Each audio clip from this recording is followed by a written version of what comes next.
नमस्कार दोस्तों, इस वीडियो में हम सुरक्षित खेती के बारे में बात करना चाहेंगे। इससे पहले वाले वीडियो में भी हमने सुरक्षित खेती के बारे में बात की थी।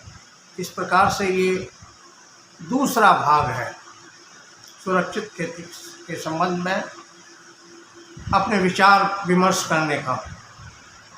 दोस्तों, IPM and natural farming are the bioecological approaches to conserve biodiversity and ecosystem based on nature's principle। यानी IPM एवं प्राकृतिक खेती के सिद्धांतों पर या प्राकृतिक खेती के सिद्धांतों पर आधारित जैव विविधता को सुरक्षित रखने का एक बायो इकोलॉजिकल तरीका है। Let's facilitate the nature to behave like nature. प्रकृति को प्रकृति की तरह व्यवहार करने के लिए सुविधा प्रदान करें। जब हम प्रकृति को ऐसी सुविधा प्रदान करेंगे कि वो प्रकृति की तरह व्यवहार करेगी, तभी हम सुरक्षित खेती की तरफ प्रस्थान कर सकते हैं। इसके लिए हमें अपनी जीवन शैली को प्रकृति हितैषी बनाना पड़ेगा। अपनी जीवन शैली को प्रकृति हितैषी बनाएं तथा फसल उत्पादन एवं फसल सुरक्षा हेतु प्रकृति हितैषी पद्धतियां भी अपनाएं। इनमें जो हमने बताया आपको कि जब तक हम प्रकृति हितैषी पद्धतियां इस्तेमाल नहीं करेंगे, तब तक हम प्रकृति को कंजर्व नहीं कर सकते, प्रकृति को बचाते हुए हम खेती नहीं कर सकते। अर्थात अगर हमें सुरक्षित खेती या जहर मुक्त खेती करना है तो हमें ऐसी विधियों का इस्तेमाल करना पड़ेगा। जहर तो करना ही नहीं पड़ेगा, इसके साथ साथ हमें प्रकृति और पर्यावरण तथा बायोडाइवर्सिटी को सुरक्षित या सुरक्षा प्रदान करने के लिए हमें प्रकृति हितैषी विधियों का इस्तेमाल करना पड़ेगा। जैसा कि मैंने पहले बताया है कि IPM जैविक खेती तथा प्राकृतिक खेती, इन तीनों खेती में से प्रयोग की जाने वाली पद्धतियों तथा विधियों से इन तीनों प्रकार की विधियों से, यानी IPM में जो भी विधियां इस्तेमाल की जाती हैं, जैविक खेती में जो विधियां इस्तेमाल की जाती हैं या प्राकृतिक खेती में जो विधियां इस्तेमाल की जाती हैं, इन तीनों प्रकार की विधियों से हम जहर मुक्त खेती पैदा कर सकते हैं या खेती कर सकते हैं। ये तीनों, जैसे कि मैंने बताया कि तीनों बायो इकोलॉजिकल पारिस्थितिक तरीकों पर आधारित हैं, जिसमें फसल पारिस्थितिक तंत्र में पाए जाने वाले भूमि के ऊपर तथा भूमि के नीचे के पारिस्थितिक तंत्र में पाए जाने वाले सभी जैविक व अजैविक कारकों को संतुलन ध्यान में रखते हुए खेती की जाती है तथा ऐसी विधियां प्रयोग की जाती हैं जिनसे पारिस्थितिक तंत्र का संतुलन बना रहे एवं पारिस्थितिक तंत्र स्वयं में सक्रिय रहे। यानी जो काम जिसको करना है, पारिस्थितिक तंत्र के घटकों को वो करते रहें और इसके लिए प्राकृतिक पारिस्थितिक तंत्र एवं जैव विविधता हितैषी विधियों का इस्तेमाल किया जाता है।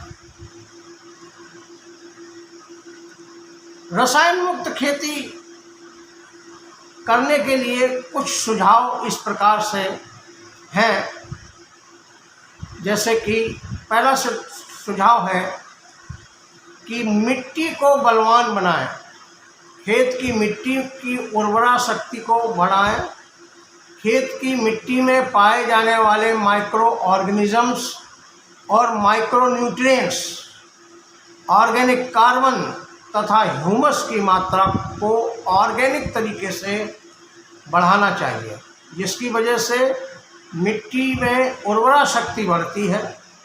खेत में फसल अवशेषों का आच्छेदन करने और सड़ने से पानी एवं माइक्रो ऑर्गेनिजम्स के संरक्षण से खेतों में की उर्वरा शक्ति बढ़ाई जा सकती है। जैसे धान जैसी फसलों में, गन्ना जैसी फसलों में नमी रखना भी आवश्यक है। दूसरा जो बहुत इम्पोर्टेंट सिद्धांत है वो ये है कि एक फसली मोनोक्रॉपिंग पद्धति को बंद करना पड़ेगा। कृषकों एवं फसल पारिस्थितिक तंत्र की मांग पर आधारित फसल चक्र अपनाना, अर्थात एक ही फसल को एक खेत में बार बार नहीं लेना चाहिए।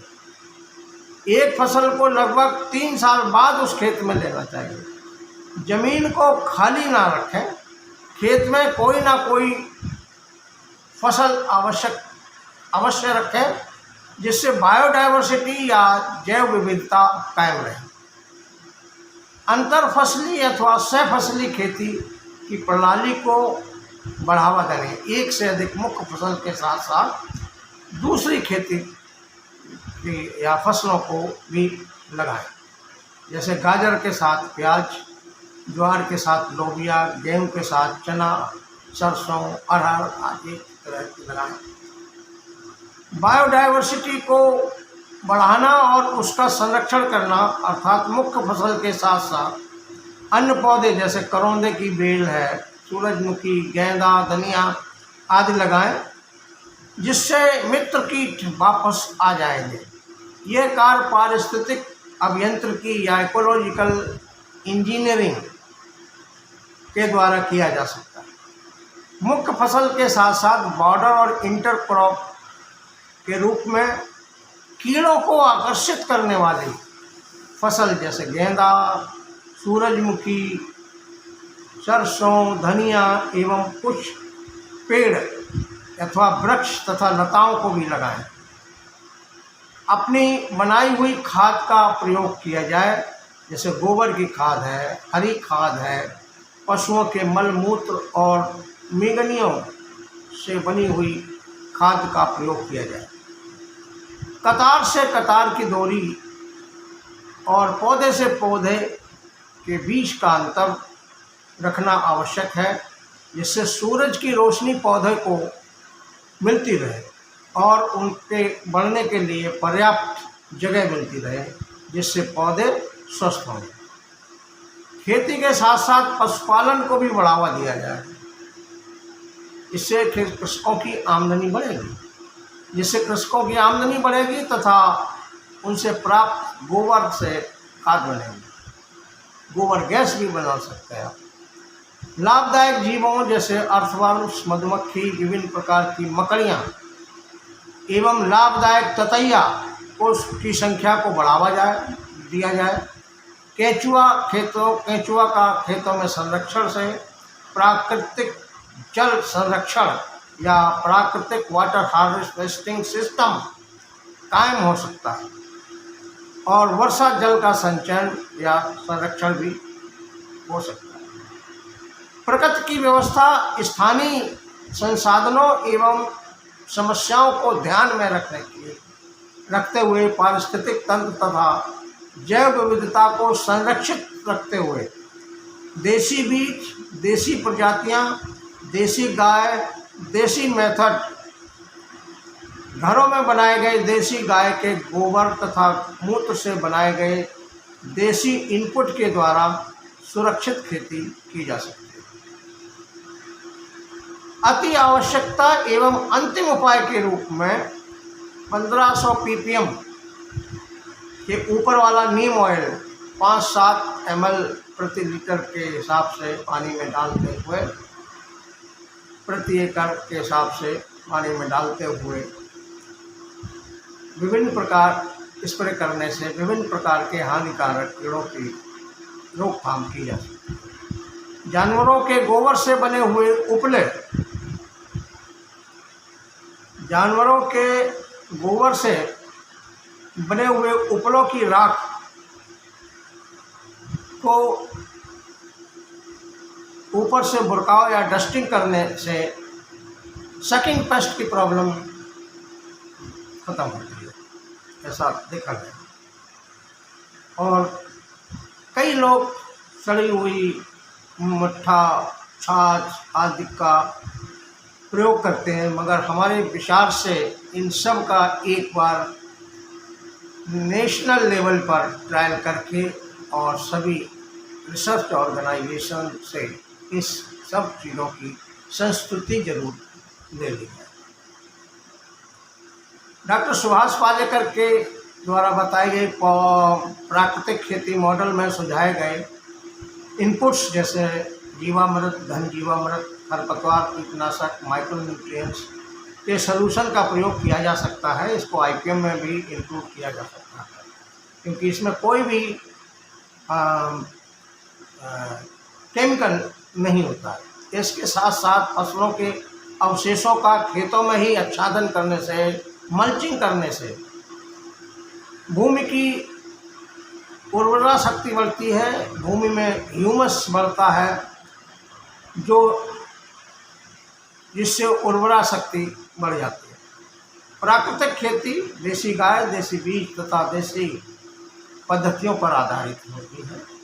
बोने से पहले बीजों का जैविक फंजीसाइड जैसे ट्राइकोडर्मा विरिडी, ट्राइकोडर्मा हार्जियानम आदि के द्वारा बीज संशोधन किया जा सकता है तथा बोने के बाद विभिन्न प्रकार के मौजूद आईपीएम इनपुट्स का इस्तेमाल किया जा सकता है। ध्यान रहे कि फेरोमोन ट्रैप्स का इस्तेमाल सिर्फ हानिकारक जीवों की उपस्थिति का पता लगाने के लिए, मॉनिटरिंग करने के लिए किया जाता है, न कि उनकी रोकथाम के लिए। यद्यपि उनमें से अवश्य ही मेल अट्रैक्ट होते हैं और ऐसा दिखाई पड़ता है कि बहुत सारे मेल आ गए हैं जिनको हम किल कर सकते हैं, जिनका नियंत्रण कर सकते हैं, परंतु सैद्धांतिक रूप से इनका उपयोग सिर्फ कीड़ों के उपस्थिति का पता लगाने के लिए यानी पेस्ट मॉनिटरिंग के लिए ही होता है। धन्यवाद। Thank you very much.